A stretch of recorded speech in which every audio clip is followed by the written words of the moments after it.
So a couple of weeks ago, we saw the release of the second season of The Lord of the Rings, The Rings of Power, an Amazon-funded prequel series to The Lord of the Rings. Drawing on much of the same world building and design choices of the Peter Jackson film trilogy that came out 20 or so years ago. In 2022, I did a review for every episode that was released, but this time around, I thought I'd just do a whole season review. As we're in a true hellscape of a timeline in terms of release dates, it has been a long while since the release of the show's first season. It came out in 2022, and this has come out 2 years later. I know I sound like a broken record, but I really miss the good old days where shows would come out year after year and not lose a huge amount of momentum in the interim. Before anybody starts with me as well, yeah, I get it's better for the actors and the crews like this, less burnout, they can do other projects, whatever. I understand. But I think I'm still allowed to mourn as a consumer.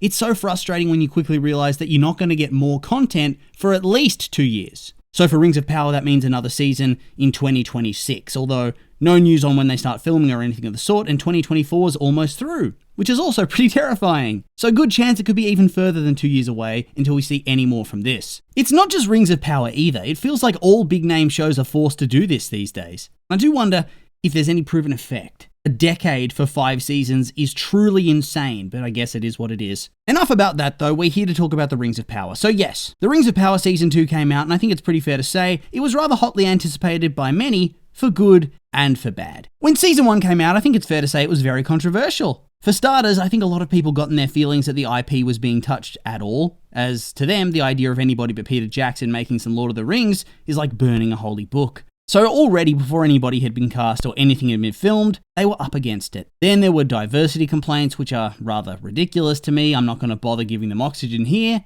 I just think they're not valid in any way whatsoever. Then Season 1 released, and whilst it was seemingly watched by a whole heap of people, a lot of that does seem to have been in the form of hate watching. Yes, there are indeed people out there who sat through each episode just because they wanted more fuel for their anger.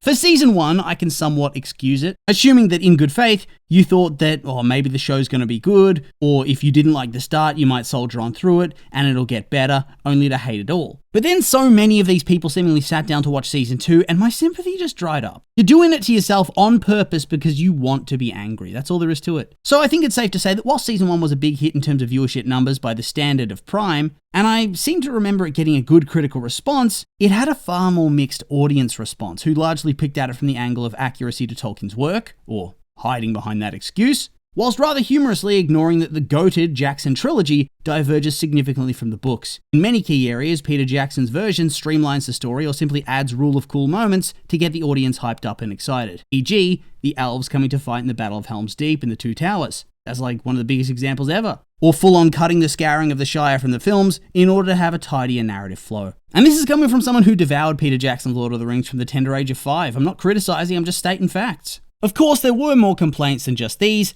but those seem to be the main recurring ones. It would be an understatement to simply say that the show had a negative audience reception, but despite all of that, it still managed to create a somewhat dedicated hardcore fan base. So then we came to the release of Season 2 just a few weeks ago.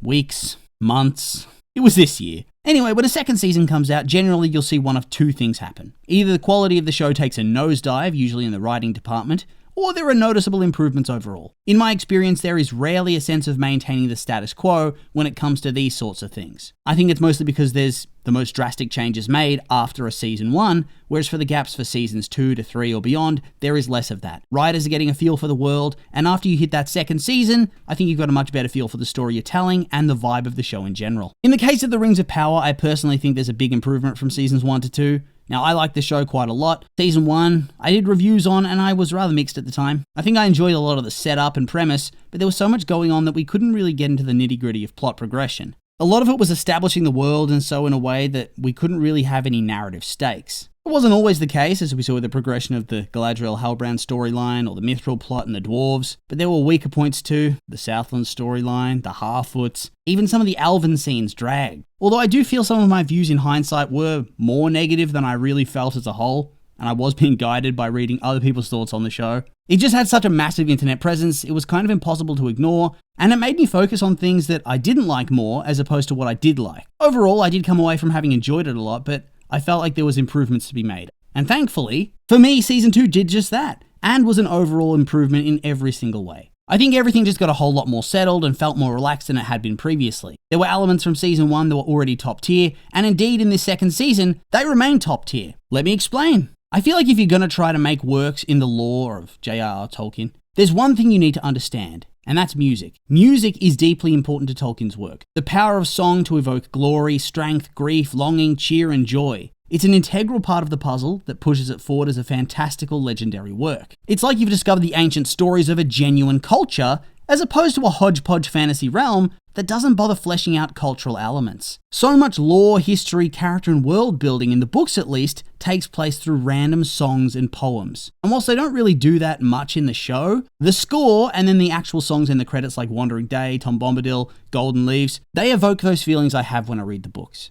Honestly, Bear McCreary is probably doing the best job of all. A lot of really great tracks on offer, a lot of earworms to be had, and from this season alone, like I said, we've had Tom Bombadil, Golden Leaves, with the guy who plays Gil-galad singing. I remember the death of Durin III had a killer theme to it as well, and that's just off the top of my head. The music's not letting them down, and neither's the visual side of things either, if we're being honest. I think for me, there was a lot of early season weirdness in there when I first saw everything in season 1. Short-haired elves, the ragged hobbits that eat worms and bird shit, scuffed Gandalf. It's not that it was necessarily bad, but it's easy when you've grown up with a vision of what things are supposed to look like, a la Peter Jackson, that everything else can seem foreign or not as good. I've since grown used to the elf hair, and I actually quite like the visual variety. I'm still not keen on the actual different hobbit designs. Sorry Harfoot, sorry Stoors. I realise they're nomads and they haven't got the stability of the Shire that allows for better living conditions, and that's obviously going to come, but you can't beat that version of hobbits. It's like looking at proto-humans. You're cool in an unnerving way, but I prefer the current design, thank you. Anyway, it didn't really matter as they were a pretty minor part of the show, all things considered, but it is what it is. For me, the world design, the costumes, the armor, the prosthetics for the orc characters, the effects of characters like the Troll King and the Balrog, my god, the Balrog, yes. It looked cool as hell, and honestly, just the whole Dwarven subplot is just very well done from a visual perspective. Just a visual feast. In terms of setting, I think it's a shame that you do lose some of that Middle-earthiness that had been developed in the Jackson trilogy when you lost the New Zealand scenery in season 2. I always really liked that it tied back to what we'd seen previously with the films. And when you watch it, it is kind of obvious in certain scenes that it's filmed in the UK or just primarily on sound stages. And that's good from a setting perspective, as it is meant to be a fantasy take on early Europe and Britain. But there's just this warmth and nostalgia that comes from a lot of the scenery in New Zealand that makes the world feel more colourful to me. Even just the dry bushland near where Nori lives or the dreary Southland village. But it is what it is, and it was only when I really thought about it that it came to mind. Anyway, the visuals and the music are just as good as they were for season 1. But what really made the difference to me was the story. Not that season 1's story was bad, but there was just so much setup, and there was growing pains, like you often get with a first season. But here for season 2, for the most part, the story was really great. I'll start with the bits I didn't like though, and get them out of the way. First, there was the Southland storyline, which I felt suffered from the fact that the actress for Bronwyn did not come back. I think she retired in the interim. And so there was obviously a big heap of script that was just outright scrapped. It certainly feels that way, at least, as that whole region of the story feels so haphazardly put together. Feels as though you're going to have Arondir and Theo kind of get closer together in the wake of her death, but then apart from him rescuing Theo and a tender goodbye as Arondir goes in search of revenge for killing Adar, nothing really happens. There's that really powerful and moving scene with Arondir meeting the Entwife, and genuinely that was a beautiful scene and one of my favourite things in the entirety of the season, but it really just wasn't enough. I also really hated Isildur's storyline. I really liked the character and I want them to do more with him, but it just felt lacking here. And I'm just not on board with his love interest at all. Of course, this story didn't really matter all that much because it was given a far lesser focus compared to many of the others, and they'd often just spend 5 or so minutes with them before cutting back to stuff that you actually cared about. Even going so far as to just send Arondir where the action is, because he was the most interesting character of them all. The only other plotline I didn't particularly love was Gandalf and the Harfoot storyline.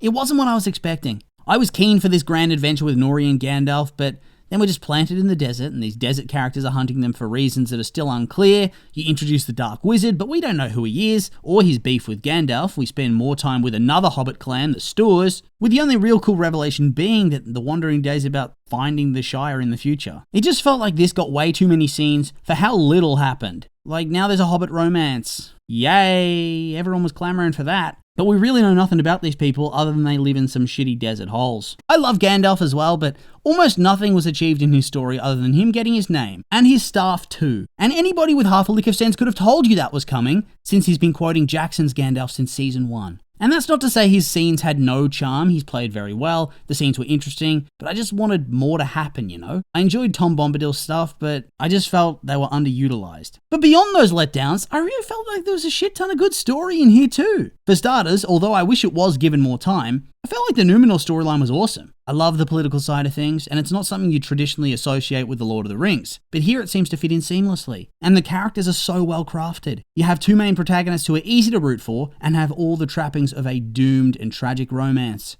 Then you have these two characters against them who are just so easy to hate, especially Kemen. I need him to get what's coming to him. I actually find him the most hateable and terrible character in the show. Kind of like Umbridge versus Voldemort. Kemen's obviously not worse than Sauron, but you can't help but hate him more, you know? Also, the daughter was actually a great middle ground. I don't particularly like her, you know, I'm kind of an Elendil fanboy, but she offers this misguided follower character arc that's genuinely entertaining. Her pleading with her father to bend the knee to Pharazôn, trying to protect her father when everybody's searching for him but also is politically siding against the Queen, whilst also having more sympathetic interactions with her compared to everyone else around her. I don't particularly like her at all, but I have to admit her character brings stakes and intrigue to a storyline that without her could have been a bit more boring and generic. I also really love the whole dwarf storyline and how it was intertwined with the Making of the Rings story. I think this whole arc might actually be my favourite so far. I've loved the development of the relationship between Durin and his father, who is also named Durin, and their slow steps to reconciliation, but also dealing with the father's fall to greed, which has been exacerbated by the Rings of Power. I love the conflict in Durin the Younger in how he can't pull a coup on his own father and the anguish that causes him.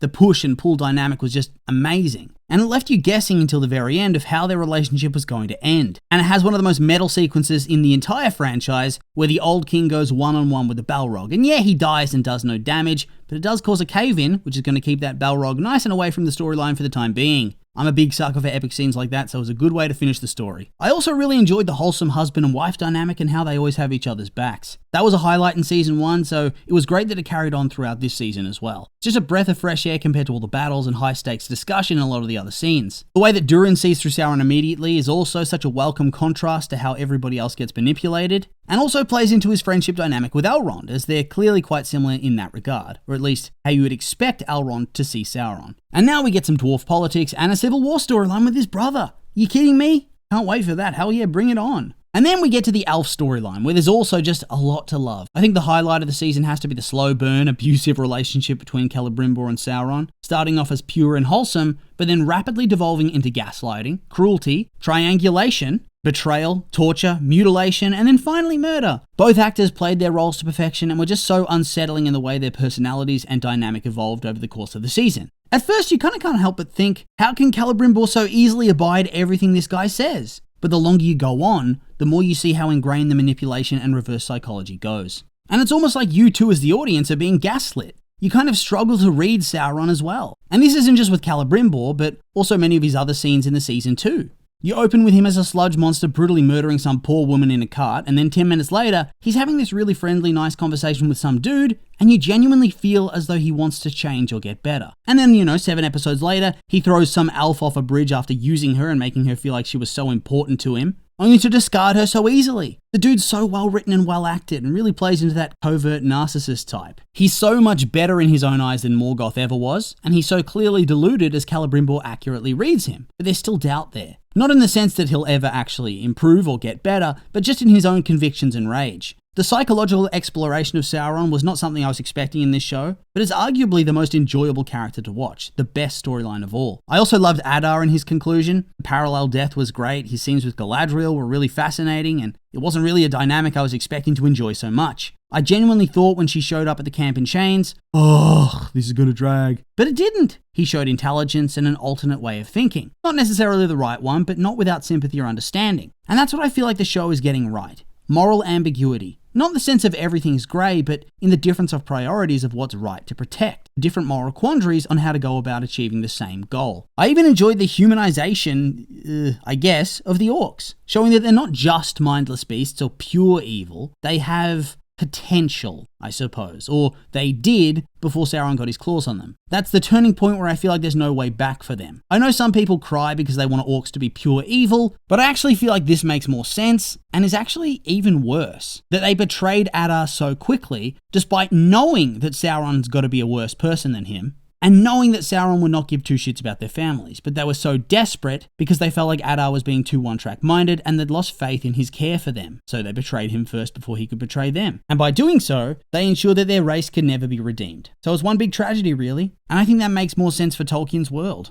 You might disagree, but I think so. But above all, I just really enjoyed that final battle. The second major battle that we've seen in the Rings of Power, and I think it was a big step up from Season 1. With some excellent action and a growing sense of despair and desperation, and once again, a proper and true defeat. Seeing Elrond in battle for the first time was actually really awesome, and the final fight between Sauron and Galadriel with his twisted mind games was also really great. I enjoyed that they didn't have much interaction this season, purely from the perspective that I hate Galadriel shipping. It is a stain amongst the fandom, and I need my boy Celeborn to come in and stop this madness. Even as a kid, I was a little shocked at how little a role Celeborn had in the Peter Jackson movies, and I know it's the same in the book, so it's not some lore purist complaint. I just want to see more of the dude. He sounds interesting. Honestly, Galadriel's just always so troubling for me. It comes across as so gross, even from just a relationship perspective. The dude is clearly abusive, and I am really tired of woobifying terrible people. It happens in every fandom, Daemon and Rhaenyra, that's another one, wooby. Stop it, gross, no thanks. Overall, I'm really loving the sense of dread that each season's bringing as more and more realms and lands gets torched by Sauron, leading to the eventual fight in Mordor that you see in the trilogy prologue. Honestly, next season seems primed to be massive. Dwarf Civil War, Sauron versus the Elves, Numenor's priming up for Civil War, Gandalf versus the other wizard who's not Saruman but is totally styled to remind you of Saruman. Unfortunately, they'll probably force us to go back to the Southlands for a time. Is Theo now the only relevant character there, or just Theo and Kemen? Damn, you're going to need some serious reworking for that storyline. And of course the hobbits as well. I don't need them to be involved in any battles. It's good to have variety in the story. I just want a bit more life injected into them, and a bit more of a clear direction than, just walking around. It feels like Season 3 is really primed for so many different important storylines that are all coming to a head all at once. You'll love to see it. The way it's going, each season should just get better and better. I'm a Rings of Power fanboy, and I realise I'll probably get flamed for even having anything positive to say about it at all, but sometimes you have to go against the internet grain and forge some positivity. But those are just all my opinions, and I'd like to hear yours. What did you think of the Rings of Power Season 2? Did you like it, hate it? Has your opinion changed from the first season? I'm curious for your thoughts, so make sure to like, comment, and subscribe, and let me know.